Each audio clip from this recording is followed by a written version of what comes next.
Hello बच्चों, एक बार आप सभी का फिर से Ritesh online classes YouTube channel में बहुत बहुत स्वागत है।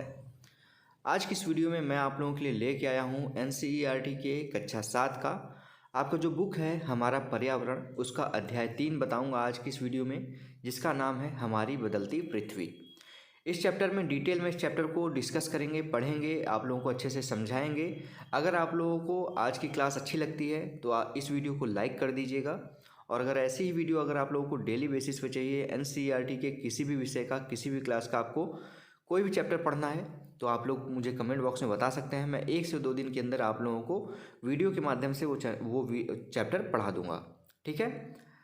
और अगर ऐसी ही डेली बेसिस पे वीडियो देखनी है तो Ritesh online classes YouTube channel को सब्सक्राइब कर लीजिए। वीडियो के नीचे सब्सक्राइब बटन है, उस पर क्लिक करके सब्सक्राइब कर लीजिए, आपको लाभ जरूर मिलेगा इस चैनल के माध्यम से। और हमारा जो पढ़ाने का तरीका है, एक भी लाइन यहाँ पे मैं नहीं छोड़ता हूँ, लाइन बाय लाइन आपको पढ़ता हूँ और समझाता हूँ उस चीज़ को। तो चलिए स्टार्ट करते हैं, हमारी बदलती पृथ्वी के बारे में पढ़ते हैं। कक्षा 7 भूगोल का तीसरा अध्याय। स्थल मंडल अनेक प्लेटों में विभाजित है। आपका जो पृथ्वी है जिस पे हम चलते हैं उसके नीचे कई प्लेटें हैं जिसमें वो पृथ्वी विभाजित है। जैसे पृथ्वी दिखती है आपको, ये ऊपर की सतह दिखती है, लेकिन इसके अंदर कई प्लेटें अलग अलग होती हैं जिन्हें स्थल मंडलीय प्लेट कहते हैं। आपको यह जानकर आश्चर्य होगा कि ये प्लेट हमेशा धीमी गति से चारों तरफ घूमती रहती हैं। प्रत्येक वर्ष केवल कुछ मिलीमीटर के लगभग, यानी कि वो स्थिर नहीं रहती हैं, वो एक घूमती रहती हैं हल्का हल्का। एक वर्ष में देख लीजिए कुछ मिलीमीटर ही लगभग चलती हैं। पृथ्वी के अंदर पिघले हुए मैग्मा में होने वाली गति के कारण ऐसा होता है। आपको पता है कि पृथ्वी के जो आंतरिक भाग है यहाँ पे वो मैग्मा है। जब ये पिघला हुआ है तो इसके ऊपर की जो परत है वो भी हल्का फुल्का इधर उधर घूमेगी, इसी की वजह से वो होता है, ठीक है। पृथ्वी के अंदर पिघला हुआ मैग्मा एक वृत्तीय रूप में घूमता है, यानी कि वृत्ताकार पथ पे घूमता है, जैसा कि क्रियाकलाप में दिखाया गया। यहाँ पे देखिए, यहाँ पे क्रियाकलाप को देखिए लेफ्ट साइड में। क्या आप जानते हैं, यहाँ पे एक रंगीन कागज़ की छोटी सी गोली लीजिए और इसे जल के आधे भरे बीकर में रख दीजिए। बीकर को तिपाई पर रखकर गर्म करें, यानी कि 3 पैर वाले जो ये होता है उस पर रख के गर्म करें। जल गर्म होने पर आप देखेंगे कि गर्म जल की परतों के साथ कागज़ की गोली भी ऊपर उठती जाएगी और ठंडे पानी की परतों के साथ यह गोली नीचे बैठती है। पृथ्वी के अंदर स्थित यहाँ पे स्थित जो पिघला हुआ मैग्मा है इसी प्रकार गति करता है। गर्म ऊपर हो जाएगा और ठंडे नीचे जाएंगे। अब यहाँ पे देखिए क्रियाकलाप आपने देख लिया। प्लेट की इस गति के कारण पृथ्वी की सतह पर परिवर्तन होता है। पृथ्वी की गति को उन बलों के आधार पर विभाजित किया जाता है जिनके कारण ये गतियाँ उत्पन्न होती हैं। जो बल पृथ्वी के आंतरिक भाग में घटित होता है उसे क्या कहते हैं? अंतर्जनित बल, ठीक है। अंतर्जनित बल किसको कहते हैं? जो आंतरिक भाग में पृथ्वी के घटित होता है, जिसको इंग्लिश में एंडोजेनिक फोर्स भी कहते हैं। एवं जो बल पृथ्वी की सतह पर उत्पन्न होता है उसको बहिर्जनिक बल कहते हैं। बहिर्जनिक बल कहते हैं, एक्सोजेनिक फोर्स कहते हैं इसको। अंतर्जनित बल कभी आकस्मिक गति उत्पन्न करते हैं, जो कभी धीमी गति, ठीक है, कभी कभी वो एकाएक तेजी से गति करते हैं और कभी कभी वो बहुत धीमे गति करते हैं। भूकंप एवं ज्वालामुखी जैसी आकस्मिक गति के कारण पृथ्वी की सतह पर अत्यधिक हानि होती है। आप देखे होंगे भूकंप आता है तो काफ़ी घर गिर जाते हैं, काफ़ी क्षति होती है। वो पृथ्वी की आंतरिक जो आकस्मिक गति होती है उसके कारण ही होता है। अब पृथ्वी की गतियाँ आपने चैप्टर पढ़ा होगा, उसमें 2 तरह के बल होते हैं, अंतर्जनित बल और बहिर्जनित बल। अंतर्जनित बल में देखेंगे तो एक आकस्मिक होती है जिसके कारण भूकंप, ज्वालामुखी और भूस्खलन होते हैं। दूसरा पटल विरूपण बल, ये पर्वतों का निर्माण करते हैं। दूसरा जो है बहिर्जनित बल, इसमें अपरदन और निक्षेपण होता है इसके कारण, जैसे नदी का बहना, पवन जो हवाएं चलती हैं, समुद्री तरंगे जो लहरें आती हैं और हिमनद, ठीक है। समझ गए अंतर्जनित बल और बहिर्जनित बल के कारण क्या क्या होता है। अब स्थल मंडलीय प्लेट के बारे में यहाँ पे देखिए बताया गया है। भूपर पट्टी में अनेक बड़ी एवं कुछ छोटी कठोर असमान आकार की प्लेटें होती हैं जिन पर महाद्वीप एवं महासागर की सतहें टिकी होती हैं, जिसको क्या कहते हैं? स्थल मंडलीय प्लेट कहते हैं। अब ज्वालामुखी के बारे में देख लीजिए, वैसे पता भी होगा आपको। ज्वालामुखी भूपर पट्टी पर खुला एक ऐसा छिद्र होता है जिससे पिघले हुए पदार्थ अचानक निकल आते हैं बाहर। आपको पता है यहाँ पे पिघला हुआ पदार्थ पृथ्वी के कोर में, ये आपकी परपटी है, ये मेंटल है। उसके बाद ये मैग्मा है, दिखाया गया है, मैग्मा कोस्ट है। यहाँ से देखेंगे ये छेद है यहाँ पे, यहाँ से देखें तो ये धुआं निकल रहा है, उसकी राख निकल रही है, और कोई नीचे छेद रहता है तो वहाँ से मैग्मा निकल के बाहर ये आ जाता है। जैसे यहाँ देखिए शब्द उत्पत्ति है एंडोजेनिक और एक्सोजेनिक का। एंडो यानी कि अंतः, और जेनिक मतलब उत्पत्ति। अंतः उत्पत्ति जिसको कहते हैं वो है एंडोजेनिक। एक्सो का होता है बाह्य, और जेनिक का मतलब वही है उत्पत्ति। तो बाह्य उत्पत्ति जो होती है उसको एक्सोजेनिक कहते हैं। क्रियाकलाप है, क्रियाकलाप कर सकते हैं आप। एक बर्तन लें, उसे जल से भरकर ढक दें, बंद कर दें तथा जल गर्म करने के लिए रख दें। अब कुछ मटर, चम्मच और मोती ढक्कन के ऊपर रख दें। आप क्या देखेंगे, जैसे ही जल में उबाल आता है ढक्कन भी हिलने लगेगा भाप की वजह से। जो वस्तुएं अपने ढक्कन के ऊपर रखी हैं उसमें कंपन होने लगेगा, दाने नीचे जाते हैं और चम्मच के में कंपन होती है। जब कंपन होगा तो उसमें खटखट खट की आवाज़ आएगी, ध्वनि उत्पन्न होगी। इसी भांति जब भूकंप आता है तो पृथ्वी में कंपन उत्पन्न होता है। क्रियाकलाप देख लीजिएगा। अब यहाँ पे पढ़ते हैं आगे। इसी प्रकार स्थलमंडलीय प्लेटों के गति करने पर पृथ्वी की सतह पर कंपन होता है। जब कंपन पृथ्वी के चारों ओर गति कर सकता है, इस कंपन को भूकंप कहते हैं। भूपर पट्टी के नीचे वह स्थान जहाँ कंपन आरंभ होता है उसको क्या कहते हैं, उद्गम केंद्र कहते हैं, सेंटर कहते हैं, जहाँ से भूकंप की शुरुआत हुई है। उद्गम केंद्र के भू सतह पर उसके निकटतम स्थान को अधिकेंद्र कहते हैं। अधिकेंद्र से कंपन बाहर की ओर तरंगों के रूप में गमन करती है। अधिकेंद्र के निकट भाग में सर्वाधिक हानि होती है, जहाँ पे ज़्यादा कंपन होगा वहाँ ज़्यादा हानि होगी। अधिकेंद्र से दूर बढ़ने पर भूकंप की गति जो होती है, तीव्रता, वो धीरे धीरे कम होती जाती है। समझ गए?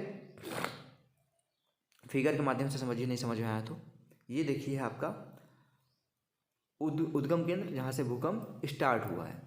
अब यहाँ पे क्या होगा, इस जगह पे ज़्यादा हानि होगी। जैसे जैसे धीरे धीरे दूर बढ़ते जाएंगे हानि कम होती जाएगी। ठीक है, समझ गए भूकंप कैसे यहाँ पे क्षति पहुँचाता है? क्या आप जानते हैं भूकंप तरंगे 3 प्रकार की होती हैं, पी तरंगे अथवा अनुदैर्ध्य तरंगे, दूसरा है एस तरंगे जिसको कहते हैं अनुप्रस्थ तरंगे, तीसरा है एल तरंगे जिसको कहते हैं पृष्ठीय तरंगे। ये तीनों तरंगों के बारे में याद कर लीजिएगा, इंपॉर्टेंट है। भूकंप 3 प्रकार की तरंगों का यहाँ पे समूह है। जो भूकंप है वो 3 प्रकार के होते हैं, पी तरंगे, एस तरंगे, एल तरंगे। इन तरंगों के गुणधर्म विश्वकोश से ज्ञात कर सकते हैं आप, यानी कि यहाँ पे जाएंगे इंसाइक्लोपीडिया से आप देख सकते हैं। यद्यपि भूकंप की भविष्यवाणी संभव नहीं है, लेकिन यदि हम पहले से तैयार हों तो पहले इसके प्रभाव को निश्चित रूप से कम किया जा सकता है। आप सभी को पता है भूकंप को कोई नहीं बता सकता पहले से कि कब आएगा, लेकिन अगर हम पहले से तैयारी करके रखें कि भूकंप आने से हमको क्या क्या बचाव करने होते हैं, अपने घर कैसे बनाने होते हैं, घर में सुरक्षा कैसे देनी है, भूकंप आने की वजह से क्या क्या नुकसान होता है उससे, तो हम उसकी क्षति को कम कर सकते हैं, ये बताया गया है। स्थानीय लोग कुछ सामान्य तरीकों से भूकंप की संभावना का अनुमान लगाते हैं, जैसे जानवरों के व्यवहार का अध्ययन, तालाब में मछलियों की उत्तेजना, सांपों का धरातल पर आना। इन सब चीज़ों से ये जानने का प्रयास करते हैं कि भूकंप आ सकता है। अब यहाँ पे देखिए आपका गुजरात में भूकंप आया था, उस समय देखिए कैसी स्थिति हो गई थी। भूकंप एक वस्तुस्थिति अध्ययन। भुज में भूकंप के झटके, आप सभी को पता है बहुत भयंकर भूकंप आया 2001, 26 जनवरी 2001 को। 26 जनवरी 2001 को भुज शहर के में रिक्टर स्केल पर 6.9 की तीव्रता वाला भूकंप आया था। रिक्टर स्केल जो होता है वो भूकंप मापी होता है। दूसरा है स्कूल सर्वाधिक प्रभावित हुए थे। स्कूलों की इमारतें गिरने से कम 971 छात्रों और 31 शिक्षकों की मृत्यु की आशंका है। उसके बाद देखेंगे तीसरा पॉइंट यहाँ पे है भुज में निराशाजनक राहत। भूकंप के 3 दिन बाद भी हर व्यक्ति तक भोजन, कंबल, दवाएं आदि न पहुंचने के कारण हालात जो थे उस समय चिंताजनक हो गए थे। भुज की तबाही के बारे में देखिए, फ़ोन लाइनें ध्वस्त हो गई थी, जल पाइप लाइनें, विद्युत स्टेशन एवं संचार लाइनें सभी अवरोधित हो गई थी, बाधित हो गई थी। शहर में आग, चारकोल और अंगीठियों के पलटने के कारण अनेक स्थानों पर आग लग गई थी। छठवां पॉइंट देखिए, भूकंप प्रभावित क्षेत्रों में आपातकाल की घोषणा। राष्ट्रपति ने आपातकालीन स्थिति की घोषणा कर दी थी। और सातवां है, मुख्यमंत्री की केंद्र से अपील थी कि गुजरात सरकार ने इस संकट का सामना करने के लिए केंद्र से यहाँ पे वित्तीय सहायता मांगी थी। क्या आप जानते हैं भूकंप का मापन एक यंत्र से किया जाता है जिसे भूकंप लेखी कहते हैं। भूकंप की तीव्रता रिक्टर स्केल पर मापी जाती है। जिस भूकंप की तीव्रता 2.0 अथवा इससे कम होती है उसका प्रभाव नहीं के बराबर होता है। जिस भूकंप की तीव्रता 5 होती है वह वस्तुओं के गिरने से क्षति पहुंचा सकती है। जिस भूकंप की तीव्रता 6 अथवा उससे अधिक होती है वह बहुत शक्तिशाली, और जिसकी तीव्रता 7 अथवा उससे अधिक होती है वह सर्वाधिक शक्तिशाली समझा जाता है। भूकंप लेखी देखिए यही है, ये इस पर डॉट डॉट डॉट ऐसे बनाता चला जाता है। क्रियाकलाप है यहाँ पे देखिए, भूकंप के पश्चात समाचार पत्रों में के मुख्य समाचारों के रूप में दिए गए भूकंप एक वस्तुस्थिति अध्ययन पढ़ें। इस घटना को क्रमानुसार श्रेणीबद्ध करें, यानी कि उसको लाइन बाय लाइन लिखना है आपको, श्रेणीबद्ध। दूसरा है, कल्पना करें कि यदि स्कूल समय के बीच में अचानक भूकंप आ जाए तो आप अपनी सुरक्षा कैसे के लिए क्या करेंगे। ठीक है, सबसे पहले तो स्कूल से बाहर निकलिए, परिसर से, जहाँ पे खाली स्थान हो, जहाँ पे पेड़ पौधे ना हो, बड़े मकान ना हो, उस स्थान पे जाने का प्रयास करें। दूसरा, अगर नहीं जा सकते तो किसी ऐसी सतह का प्रयोग करें जिसके नीचे आप आराम से रह सकें। भूकंप से बचाव की तैयारी। भूकंप के दौरान कहाँ आश्रय लें, देखिए यही बताया गया। सुरक्षित स्थान, रसोई के काउंटर या मेज के नीचे, दीवार के अंदरूनी कोने में, इनसे दूर रहें। किससे किससे दूर रहना देखिए, आग वाले स्थान, चिमनी के आसपास तथा टूट सकने वाली खिड़कियों, दर्पण, तस्वीर फ्रेम से इसे दूर रहें। पहले से तैयार रहें, इसके लिए अपने दोस्तों एवं पारिवारिक सदस्यों के बीच जागरूकता फैलाएं एवं आपदा का सामना विश्वास से करें, डरे नहीं। अब मुख्य स्थलाकृतियाँ आ गई हैं, ये आपकी स्थलाकृतियाँ कैसे कैसे होती हैं। अपक्षय एवं अपर्दन नामक 2 प्रक्रमों द्वारा दृश्य भूमि लगातार विघटित होती रहती है, यानी कि 2 तरीके से जो हमारी पृथ्वी की जिसको हम देखते हैं वो विघटित होती है। किसके कारण, अपक्षय और अपर्दन के कारण। पृथ्वी की सतह पर शैलों के टूटने से अपक्षय की क्रिया होती है। भूदृश्य पर जल, पवन एवं हिम जैसे विभिन्न घटकों के द्वारा होने वाले क्षय को अपर्दन कहते हैं। समझ गए, अपक्षय और अपर्दन।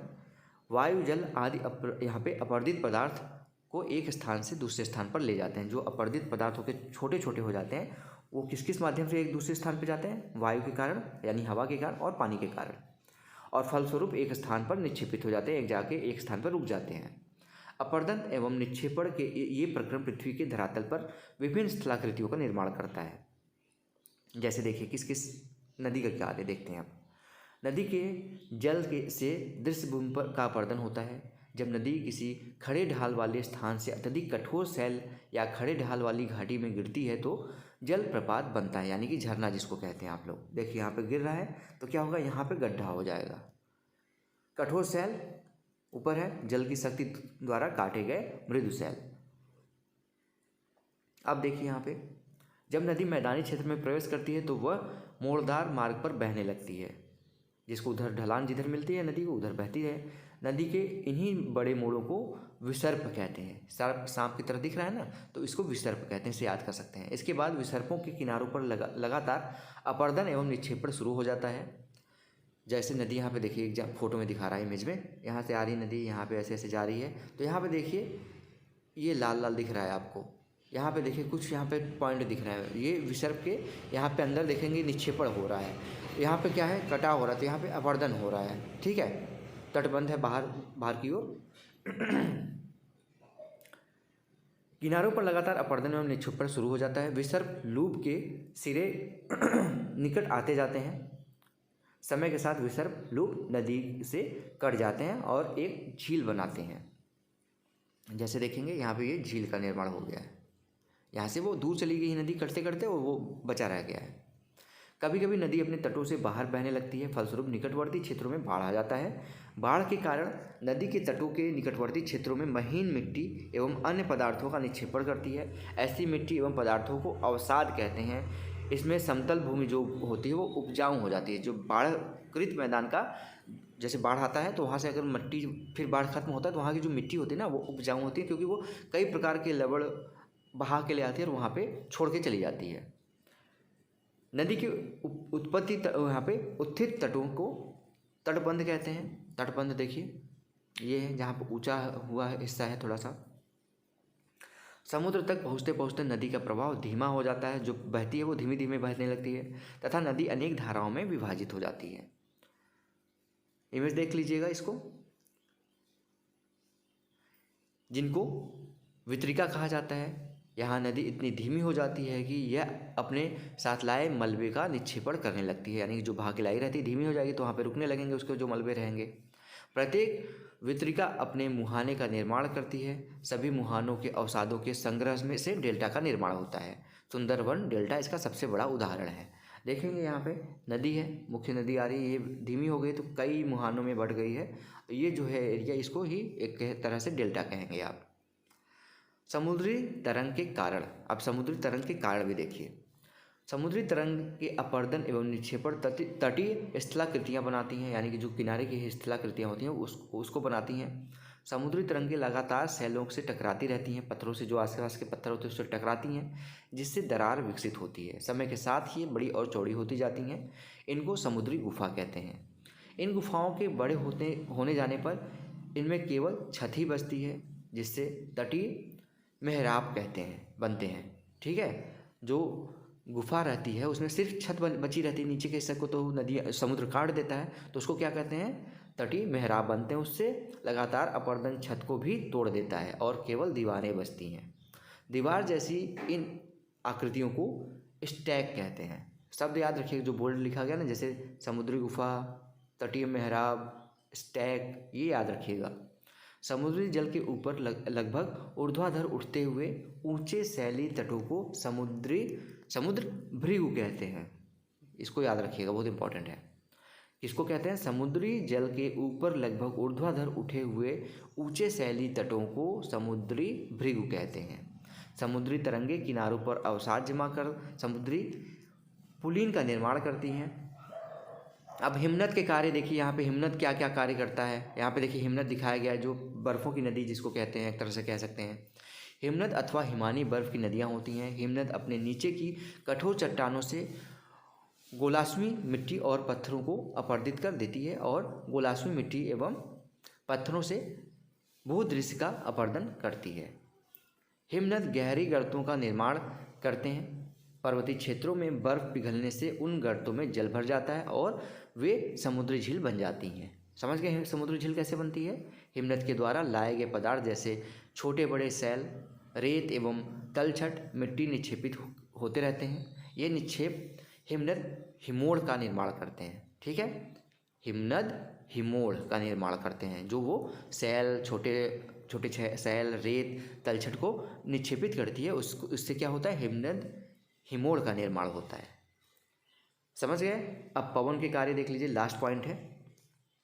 पवन यानी हवाएं क्या कार्य करती हैं, सभी के कार्य देख लिए आपने। अब लास्ट ये बचा है, क्या आपने कभी रेगिस्तान देखा है? बालू टिब्बे, जिसको टीला भी कह सकते हैं, तो कुछ चित्र एकत्र करने का प्रयास करिए। रेगिस्तान में पवन अपर्दन और निक्षेपण का प्रमुख कारण है। रेगिस्तान में आप छत्रक के आकार के सैल देख सकते हैं, छातों के आकार के, जिसको कहते हैं, देखिए छातों के आकार का दिख रहा है ना यहाँ पे, जिसे सामान्यतः छत्रक सैल कहते हैं। पवन सैल के ऊपरी भाग की अपेक्षा नीचे जो होते हैं भाग आसानी से कटती है, इसलिए ऐसी सेल के आधार संकीर्ण एवं शीर्ष विस्तृत होते हैं, यानी नीचे का हिस्सा पतला होता है और ऊपर का हिस्सा मोटा होता है। समझ गए? पवन चलने पर यह अपने साथ रेत एक स्थान से दूसरे स्थान पहुंचाती है। जब पवन का बहाव रुकता है तब यह रेत गिरकर छोटी सी पहाड़ी बना देती हैं। इनको बालू डिब्बा कहते हैं। यह बालू कण महीन एवं हल्के होते हैं, जो बालू उनको उठाकर अत्यधिक दूर ले जा सकती है। जब ये बालू कण विस्तृत क्षेत्र में निक्षेपित हो जाते हैं तो क्या बनता है, इसे लोएस कहते हैं। चीन में विशाल लोएस निक्षेप पाए जाते हैं। अभ्यास के प्रश्न हैं, अब इसको आप सभी को पता है, मैं 102 दिन के अंदर इसके अभ्यास के क्वेश्चन और जितने भी प्रश्न बीच में बने होंगे वो सारे करा दूंगा। ये चैप्टर आपका यहीं पे समाप्त होता है। क्वेश्चन आंसर की वीडियो अगर देखनी है तो Ritesh online classes YouTube channel को सब्सक्राइब कर लीजिए। वीडियो के नीचे सब्सक्राइब बटन होगा, उस पर क्लिक करके सब्सक्राइब कर लीजिए, ऑल नोटिफिकेशन ऑन कर लीजिए, जिससे मैं आप लोगों के लिए कोई भी यहाँ पे फ्री क्लासेस बनाता हूँ तो उसके बारे में आपको पता चलता रहे। तो स्टूडेंट्स, अगर वीडियो अच्छी लगी तो प्लीज़ वीडियो को लाइक करिएगा। ऐसी वीडियो डेली बेसिस पे देखने के लिए Ritesh online classes YouTube channel को सब्सक्राइब कर लीजिए। लाइन बाय लाइन में पढ़ाता हूँ, एक भी पॉइंट नहीं छोड़ता हूँ। तो फ्रेंड्स, मिलते हैं नेक्स्ट वीडियो में, तब तक के लिए आप सभी का बहुत बहुत धन्यवाद। जय हिंद, वंदे मातरम।